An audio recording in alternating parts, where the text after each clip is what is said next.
Dans le cadre de ces portes ouvertes qui ont lieu du 24 au 26 octobre à l'île Perrot, la propriétaire de la Forge d'or, Tania Desforges, nous a reçus à sa bijouterie afin de nous présenter ses nouvelles installations. On en a profité pour s'entretenir avec celle qui est aussi créatrice de sa propre collection de bijoux. Mon père, Serge Desforges, qui est le fondateur, qui a commencé le tout en 1982 à l'île Perrot, dans un autre boutique, dans un autre magasin. Il était là 5 ans, puis après ça, il a acheté la bâtisse ici, puis il a construit la bâtisse avec un local à côté, donc il y avait un locataire.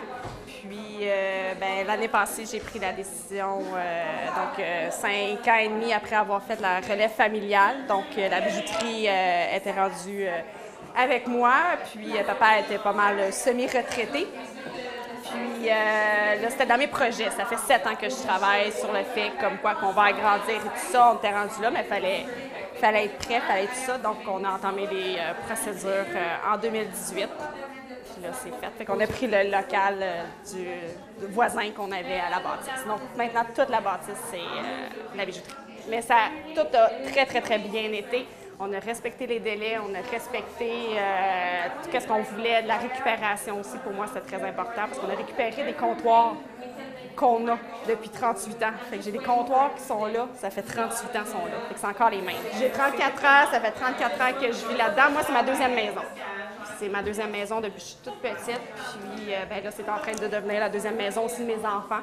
Parce que ma fille vient souvent, régulièrement le samedi, elle vient avec moi travailler. Elle adore ça aussi, faire des choses. Fait que pour moi, quand j'étais toute petite, je jouais à faire la vendeuse et mon frère faisait le client en avant. Puis je passais le balai puis je faisais la mop dans ma tête. Puis après ça, j'ai aidé, c'est ma belle-sœur qui a renippé les comptoirs, qui est son entreprise là-dedans, fait que je l'ai aidé là-dedans. Fait que j'ai fait partie du processus de construction aussi.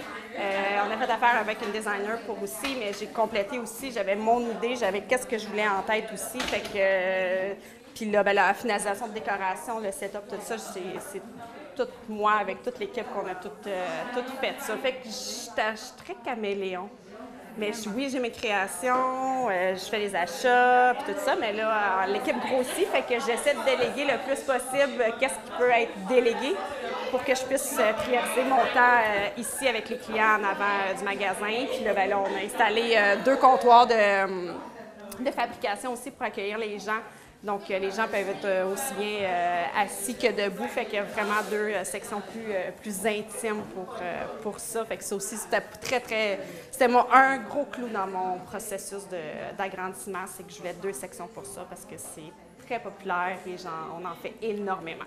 C'est un service quand même précis, pointilleux, parce qu'on peut être quand même là entre 15 minutes et 2 heures des fois. Donc, je vais être sûre que le client est à l'aise, l'effet familial aussi, l'effet cosy, tout ça. Et un gros point qu'on a, c'est l'atelier en arrière. Donc, toute personne qui travaille ici sait comment on fait une mise en grandeur, comment une soudure, comment le processus. Donc, on ne gêne pas. Si quelque chose est trop fragile ou trop ça, on va le dire au client et on va l'expliquer les raisons pour ça. C'est un gros point en ayant l'atelier en arrière du magasin. Bien, tout le personnel voit comment faire, sait comment faire, le fait pas, mais sait comment, fait qu'on peut l'expliquer. Donc, l'honnêteté et la transparence, c'est des choses très, très, très importantes. Le respect aussi, parce que pour moi, c'est primordial. Les aspirations, c'est vraiment, pour l'instant, j'en fais 2. C'est dans mes objectifs d'en faire 4 par année.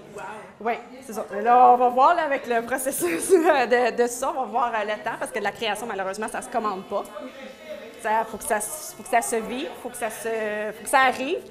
J'avoue que c'est mon père qui m'a poussé un peu, mais je pense qu'il a vu le potentiel que j'avais.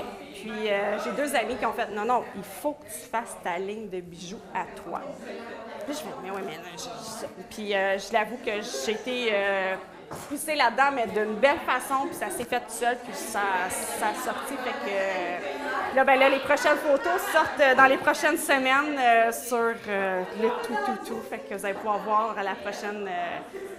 J'ai tout le temps été avec des personnes que je connais, des gens qu'on a fait les photos et tout ça, mais mon inspiration, elle vient à peu près. Cet hiver est venue de. Celle de printemps-été est venue de mes voyages dans le sud que j'ai fait. C'est vraiment l'inspiration aussi. Je vais avec la mode aussi. Fait que c'est vraiment varié. Je veux juste du bonheur. Je veux juste du sourire, de l'honnêteté, du respect. Puis on veut briller.